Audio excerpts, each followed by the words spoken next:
안녕하세요. 서울특별시 서초구 효령로 135번지에 위치한 효령대군 유적지를 찾았습니다. 지하철 2호선 방배역에서 내려 4번 출구로 나오면 서울특별시 유형문화재 제12호로 지정된 효령대군 묘역과 사당이 있는데, 오늘은 사단법인 청권사를 소개하겠습니다. 청권사의 청권이란 말은 논어 미자편에 나오는데, 공자께서는 뱃설을 버리고 자연 속으로 들어가 은일자의 삶을 살았던 7명의 현자들을 일일이 거명하며 지극히 높게 평가하면서 차마 자신은 그들의 처지에 미치지 못함을 한탄하는 듯 하였습니다. 그 중에서 조금도 그 뜻을 낮추어 굴복하지 않았고, 몸가짐을 맑고 깨끗하게 하여 조금도 몸을 더럽히지 않았던 백의와 숙제를 꼽았으며, 비록 여러 임금을 가리지 않고 섬기며 때를 기다리지 않고 그 뜻을 굽히고 몸을 욕되게 하였지만, 말이 의리와 순수에 합하여 윤리에 맞았고, 행실은 여러 사람의 공정한 마음에 합하여 생각에 맞았던 유화혜와 소련을 칭송하였습니다. 또 우중과 이의를 일러서 남의 땅에 숨어 살면서 말을 함부로 하였으나 몸은 깨끗함에 맞았다고 하여 신중청이라 하였고, 뱃설을 하지 않은 것은 권도에 맞았다고 하여 표중건이라 하여 그 이름을 청권이라고 하였습니다. 그리하여 공자께서는 태백과 우중의 고사를 인용하여 천하의 임금자리마저 동생 계력에게 양보한 태백을 일러 사람이 능히 하지 못하는 일을 하였으니 그 덕의 지극함이 이보다 더함이 있겠는가 하여 지적이라 하였고, 그의 동생인 우중을 청권이라 하였으니 조선의 세종대왕에게 왕위를 양보하여 태평승세를 이루게 하였던 양녕대군의 덕을 지덕이라 하여 그의 사당 이름을 지덕사라 하였고, 효령대군의 사당 이름을 청권사라 하여 1736년 영조 12년에 효령대군의 내외손이 사당 건립에 대한 소청장을 올리자 영조의 명으로 경기감영에 사당을 짓도록 하였습니다. 1739년 정조 13년에 이르러 정조의 명으로 사역을 받았습니다. 효령대군이 잠들어 계신 청권사의 외산문을 들었으면 왼쪽편에는 연꽃을 사랑한다는 뜻의 에른지를 조성하여 놓았고, 그 맞은편으로는 우뚝 솟아오른 모련제가 자리 잡고 있습니다. 연꽃을 사모한다는 모련은 처음으로 성리학을 창조하신 염계주돈이 선생의 에른스를 사모한다는 뜻을 담고 있습니다. 조선왕조의 개창 이래 그 성리학으로 국가를 통치하는 방편으로 삼았으니 어찌 왕조의 신분으로서 성리학의 학문 연구를 게을리하지 않을 수 있었겠습니까? 부왕이신 태종께서 또 고려말 성리학을 공부하여 과거에 입격한 정통 성리학자였던 사실은 천하가 다 주지하는 바가 아니겠습니까? 북송시대의 유학자인 염계주돈이 선생의 에른설에 이르기를, 물과 땅에서 나는 꽃 가운데에는 사랑할 만한 것이 매우 많다. 진나라의 도연명은 유독 국화를 사랑했고, 당나라의 이세민 이래로 세상 사람들이 모란을 매우 좋아했다.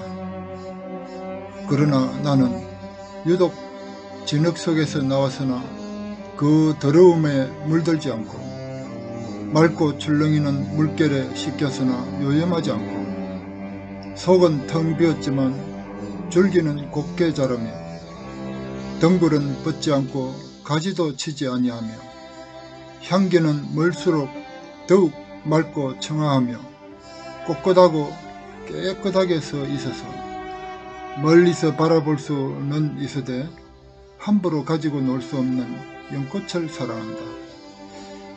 내가 말하건대 국화는 꽃 중에 석쇠를 피해 사는 언일자요, 모라는 꽃 중에 출세하여 부귀한 자요, 연꽃은 꽃 중에서 가장 군자다운 자라고 할 수 있다니. 아, 희라. 국화를 사랑하는 도연맹 이후로 들어본 일이 드물고 연꽃을 사랑하는 이는 나와 함께 할 자가 몇 사람이겠는가. 모란을 사랑하는 이는 마땅히 많을 것이다 라며 연꽃을 사모하는 시를 읊으면서 도연맹처럼 벼슬을 버리고 자연 속에서 언일자의 삶을 사는 자들은 드물고 출세와 부귀를 구하는 자들이 마땅히 세상에 많을 것일진데, 나는 여산기슭에다가 염계서당을 짓고 군자의 길을 걷고자 하는 사람들이 과연 몇 명이나 되겠는가 하고 당시의 시대상과 선비의 정신을 떠올리고 있습니다. 사람들은 효령대군께서 승유 억불 정책으로 인하여 이완되었던 불교인들의 민심을 달래려 불교 중흥에 열정을 쏟았던 그 위대한 시대정신을 일컬어 불교의 상징인 연꽃을 사랑하였다고도 하였는데, 저는 그보다도 훨씬 더 인류 보편적인 가치를 담은 성리학 정신과 조선왕조의 국가관을 높이 받들었던 충의정신을 더욱 사모하고 싶습니다. 모련제는 바로 이런 충의정신을 담고 있습니다. 오늘날에는 이곳에서 효를 실천하는 제사의 준비와 재개를 하며 향과 충문을 모셔놓고 오직 효령대군을 생각하는 모련의 의미를 담아 건축물에 편하게 실어 놓았습니다. 이곳은 신도비입니다. 비석의 종류에는 세 가지가 있는데, 묘로의 동남쪽 방향의 입구에 세우는 신도비와 묘의 동남쪽에 세우는 묘비와 묘의 앞쪽 중앙에 세우는 묘갈이 있습니다. 이 모두는 품계의 높고 낮음에 따라 그 크기에 차등을 두었으며 비석에 새기는 글도 차등을 두었습니다. 신도비문은 대체로 맹으로 새겨 산문과 운문으로 화려하게 수식하여 놓았습니다. 자세한 내용은 사당 아래의 구 신도비문을 보고 말씀드리겠습니다. 저 바위에 새겨진 문구는 승조 돈종입니다. 글자 그대로 조상을 숭상하고 종친들 간에 돈목하라는 뜻을 담고 있어 후손들 누구나가 새겨 담아야 할 덕목입니다. 우리나라 최초의 국립대학인 성균관의 정문에도 탕평의 내용을 담은 영조의 어필이 비석에 새겨져 있어서 소인처럼 파당을 지어 나라를 어지럽히지 말고 군자처럼 두루 하천하여 국가를 이롭게 하라는 문구를 새겨 놓았으니 오늘날을 살아가는 후손들이 반드시 본받아야 할 대목입니다. 자, 이제 사당으로 가보겠습니다. 본래 외산문을 들었으면 사당을 향하여 예를 갖추는데 이를 첨례라고 합니다. 글자 그대로 사랑을 바라보고 예를 갖춘다는 의미입니다. 첨례의 방법에는 공수하여 지엄례로서 한번 절을 합니다. 이때 맞잡은 두 손은 무릎 아래에까지 이르도록 허리를 크게 숙여 절을 하고 끝나면 자연스럽게 허리를 일으켜서 몸을 바로 합니다. 그리고는 볼일이 끝나고 나서 외산문을 나갈 때도 마찬가지로 첨례의 예를 갖추고 집으로 돌아갑니다. 이것이 사당을 출입하는 예법입니다.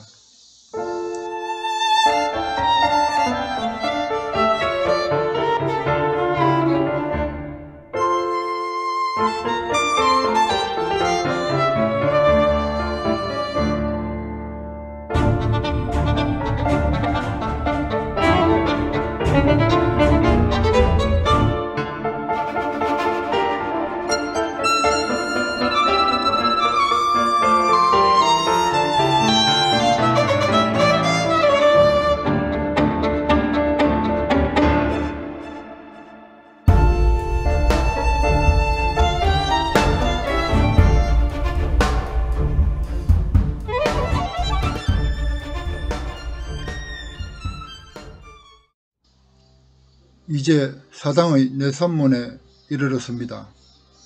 사당으로 향하는 길목의 계단은 주로 3칸으로 구성되며 오른쪽을 동계라 하여 올라가는 계단이라 하고 왼쪽을 서계라 하여 내려오는 계단이고 가운데를 중계라 하여 향과 청문 그리고 제기와 제물 등 신과 관련된 물목들을 들고 오르내리는 계단이라 합니다. 내산문 역시도 동문과 서문 그리고 중문으로 구분하여 출입하는 예법은 계단을 오르는 내리는 방법과 같습니다. 각 대문의 문짝마다 태극을 그려놓은 까닭도 성리학의 창시자인 염계주돈이 선생이 태극서를 토대로 하여 학문체계를 완성시켰으므로 대다수의 향교와 선 그리고 사대부와 성리학자들이 거처하는 곳의 대문에 태극을 그려놓았습니다. 태극의 의미는 시작과 끝이 없이 계속하여 음양의 조화로 윤회하는 우주만상을 표현해 놓은 표식이기도 합니다. 청권사 사당 주변에는 벼룩나무가 많이 심겨져 있습니다. 벼룩나무에는 이무기에게 제물로 바쳐진 마을 처녀의 슬픈 전설이 서려있고 효를 실천하는 군자의 마음이 담겨 있습니다.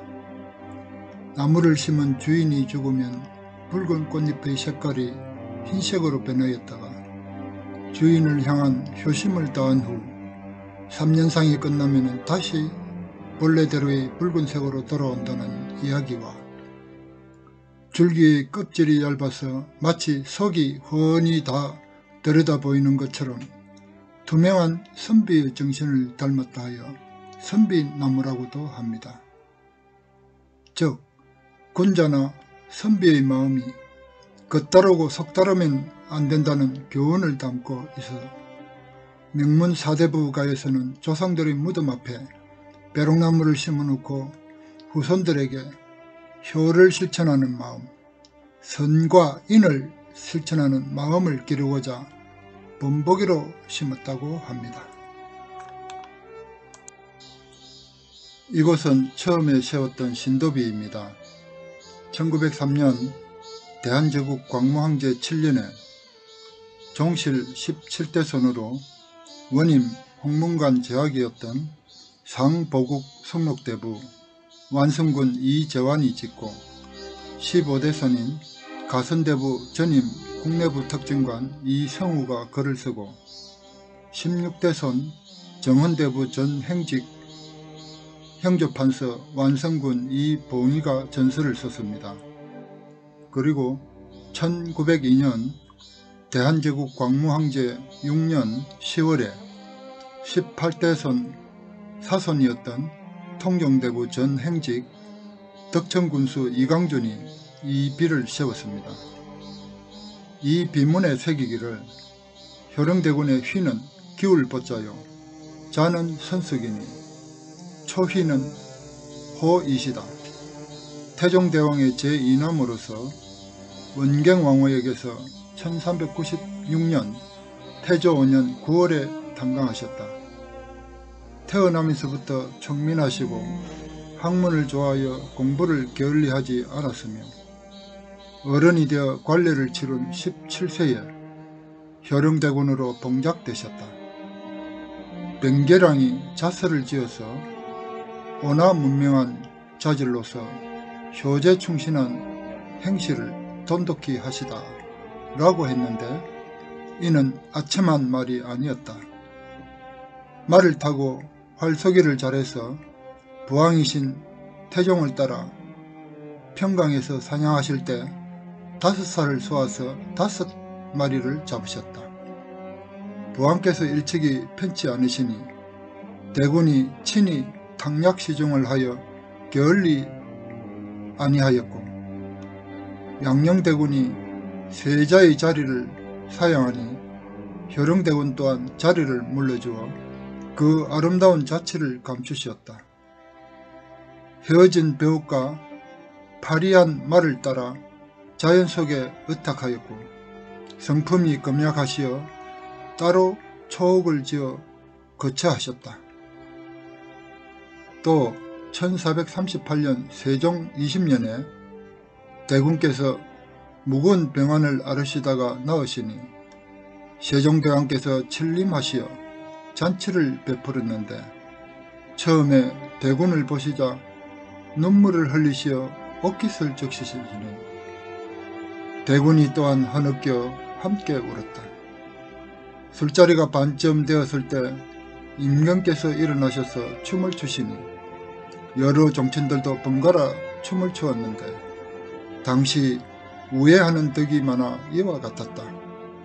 아홉 임금을 내리 생비시고 1486년 성종 17년 5월 11일에 졸하시니 수가 91세였다.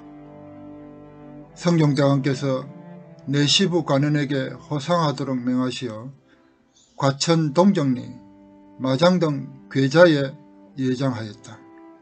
태상시에서 관낙 영종, 자해 애친, 즉 너그럽게 즐기고 아름답게 마치며 자해롭게 은혜로와 어버이를 사랑함 이란 뜻을 취하여 시호를 정효라 하였다.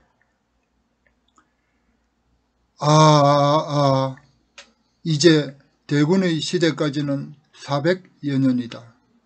세대는 점점 멀고 문헌은 사실을 증명할 것이 없지만은 오늘 그 국사와 야사에 섞여 나온 것이 넉넉히 백세의 청풍을 상상할 수 있다.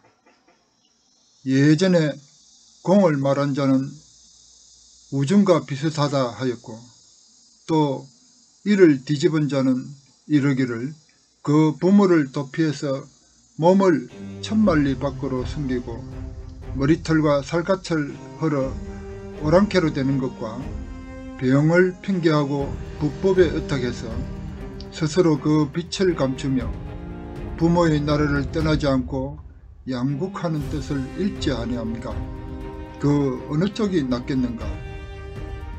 공의 하신 것이 실상 우중보다 높음이 있다 하였다. 처음에 양녕대군이 미친 척 한 것은 부왕에게 근심을 끼치고 국가를 경동시킴이 없을 수 없었으나 이에 효령대군께서는 또 이러한 누를 끼침이 없었다. 대개 그 자취를 불가에 물들여서 아직 그러하기 전에 스스로 꾀해서 세자를 폐하고 세우는 논의가 자신에게 미쳐옴에 없게 하신 것이었다. 어버이의 뜻에 순응하면서 자기의 사양을 이루심에 들것만한 기록도 쓰지 않아서 마침내 소리와 냄새조차 찾을 만한 것이 없었다 라고 한 것이 효령대군을 두고 한 말이다. 이 말을 남김없이 다 한 것이다. 이 재환이 어찌 감히 덧붙이겠는가. 1736년 영조 12년에는 사당을 묘화에 세우도록 명하사 이름을 청권으로 하사하시고 1789년 정조 18년에는 편액을 하사하도록 명하시고 지금의 성상이신 고종께서 1865년 고종 2년에 세종 묘정에 배양을 명하셨다. 배우는 예성 부부인 정씨이신데 좌찬성 정도공 정역의 따님이시다. 효순하고 부덕이 있었는데 1394년 태조 3년에 탄강하시어 1470년 성종원전에 돌아가셨다. 따로 묘지가 있고 육남 일녀를 낳으셨도다. 대군의 지덕과 존귀하심에도 묘서에 비석이 없었음은 열을 빠뜨린 것이다. 공의 15대 손 전 관찰사 이성우가 확실하지는 않으나 그럴 것 같아 석공들을 모아서 장차 돌을 다듬어서 반듯하게 세울 참이었는데 이 제환이 방손으로서 평소부터 덕을 사모하여 우러렀는지라 감히 대강 고사를 엮고 차례로 서서 설을 삼고 실어서이었다. 아, 우리 조선의 덕이 주나라와 짝하니 지극하시도다. 효령대군은 우중과 짝하셨네. 형만의 도피함과 불도의 의지함은 누가 더 나은가. 성상과 성스러움이 주고받으니 천신이 협화하였네. 소부와 허유가 뜻을 높이니 요손임금은 근심이 없고 만상이 조용하니 구름 지나고 물이 흐르네. 신령한 비기에 오래 사셨으니 지금토록 아름답고 자손이 천억으로 번창하니 실로 하늘이 보답했네. 묘소가 있고 사당이 있어 우거진 저 과천 땅에 청건이란 아름다운 편액이 천추의 길이 빛나네. 비석을 세워 힘써 빠뜨린 예를 이어 닦을세. 지덕은 거리 없는데 어찌 역금이 다하리오.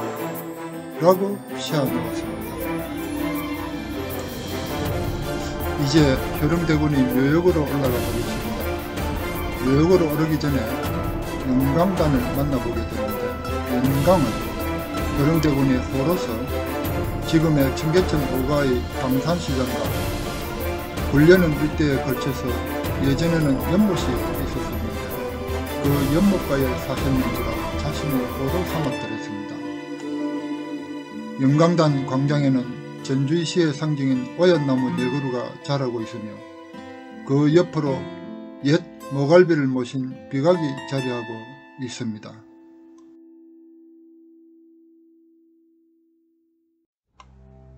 이곳은 효령대군과 여성부부인께서 잠들어 계시는 묘서입니다.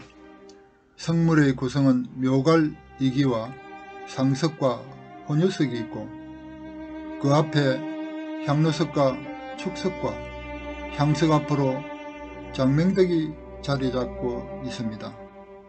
장명등은 장생발복이 불길처럼 일어나라고 세운 풍수적인 상징물로 자선의 번창을 기렸고 좌우 각 2기씩의 문인석이 배치되어 효령대군과 여성부부인을 지키고 있습니다. 효령대군께서는 자신의 이름과 자에 대한 해석을 대제학을 지냈던 춘정 변계량에게 부탁하여 자서를 지었는데 그 내용을 살펴보면 효령대군이 변계량에게 말하기를 이름이 있으면 반드시 자가 있는 것은 옛부터 있는 일이다. 나의 이름이 기울보자이니 그대는 자를 지어주고 또 자서를 지어주기 바란다. 내 이를 보아 스스로 경계하려 하노라 하니 변계량이 감히 사양하지 못하였다.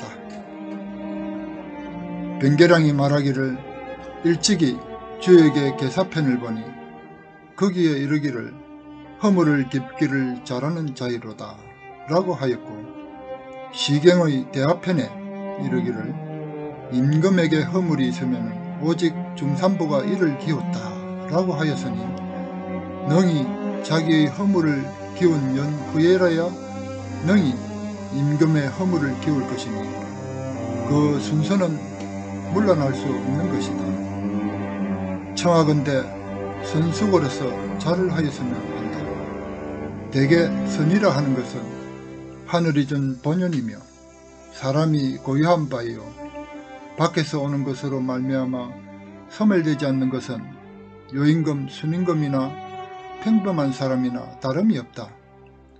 비록 그러나 타고난 기품이 앞에서 구애받고 물욕이 뒤에서 가리오니 이에 그 행하는 바가 혹 능히 과차가 없을 수 없는 것이요 이는 또 뭇 사람들이 면치 못하는 바이다. 공자께서 이를 마음 아파하여 정성들여 역경에 저술하니 뒷사람을 위함이 지극하다. 아, 사람이 누가 허물이 없으리요. 선으로서 이를 기우면 곧 되는 것이다. 그러므로 언나라 탕임금의 덕을 칭송하기를 허물을 고치는데 인색하지 않다라고 하였고, 주나라의 주공도 허물이 있음을 면치 못하였으며, 공자는 사람이 자기의 허물을 알기를 바랬고, 또 스스로 이르기를 주역을 배운다면 허물이 없을 수 있을 것이다 라고 하였으니, 성인도 오히려 이러한데 하물며 그 나머지 사람이겠는가. 처음에 선으로서 허물을 기우면 마침내는 허물 없는 경지에 서게 될 것이다. 그런 연후에 임금의 가시를 깁고 나의 밝은 덕을 부여받아 처하는 곳마다 마땅하지 않음이 없으며 가는 곳마다 도달치 않는 곳이 없어서 천하를 모두 선하게 하는데 이를 것이니, 그 신화의 오묘함이 바로 상하천지와 더불어 같이 흐르는 것이 있을 것이다. 나는 생각하건대 효령대군이 온화하면서 위의가 있고 문체가 있으면서 광명한 작품으로 효제충신의 행치를 돈독히 하며 높은 지위에 처해 있으면서도 학문을 좋아하고 게을리하지 않으며 자신을 낮춤으로써 스스로 그 덕을 길러 조금도 교만과 과장의 빛이 없으니 아, 어질도다. 그러나 오히려 스스로 만족하지 않고 나에게 말을 구하여 스스로 경계하고자 하니 옛사람이 이른바 높은 자가 겸양이 있어 다시 광명하다 한가, 아랫사람에게 묻는 것을 부끄러워하지 않는다 함은 바로 효령대군을 두고 이르는 말일 것이다. 효령대군의 나이 30이 안 되어 그 학문과 덕성의 아름다움이 이와 같으니 훗날에 청취하는 바를 어찌 헤아릴 수 있겠는가. 이는 마땅히 태상전하의 자애와 주상전하의 우애를 얻어 종시를 본받고 임금의 덕을 돕고 길러 길이 부귀를 지키고 국가와 더불어 기쁨을 같이 하기를 무공하게 할 것을 의심치 않으리니 어찌 아름답지 않겠는가. 내가 성인이 주역을 참여한 것에 대해 비록 일찍이 그 의미를 잘 생각해 본 바가 있으나 능히 그 뛰어난 말솜씨를 엿보지 못하였으니 어찌 감히 한마디라도 그 뜻을 늘려서 퍼지게 할 수 있겠는가. 다만 사람이 선을 하도록 돕겠다는 심정은 하늘에서 받은 떳떳한 이치에 근본하였기 때문에 대군의 물음에 감격함을 이기지 못하여 삼가 자와 설을 드리고 실어서 있는다. 시문에 이르기를 사람이 진실로 허물이 있거든 선으로서 이를 깁고 허물을 이미 기웠거든 임금의 과실을 바로잡으라. 실체와 응용이 한 근원이나 선언은 마땅히 있어야 한다. 훈업의 성대함이 성행과 함께 돌아갈 것이며 하늘로부터 복과 녹이 이에 내리고 이에 지을 것이다. 어질도다 효령대군이여 오직 선을 서성으로 삼았도다. 오직 춤과 효를 생각하고 또 생각하여 있지 않으며 학문에 심력을 다하여 날로 부지런히 하라. 마음으로 사랑하면 본연의 성품에서 나왔으나 사랑하여도 도울 길 없어 시로서 맹세하도다 라고 동문선섭 98권에 밝혀 놓았습니다.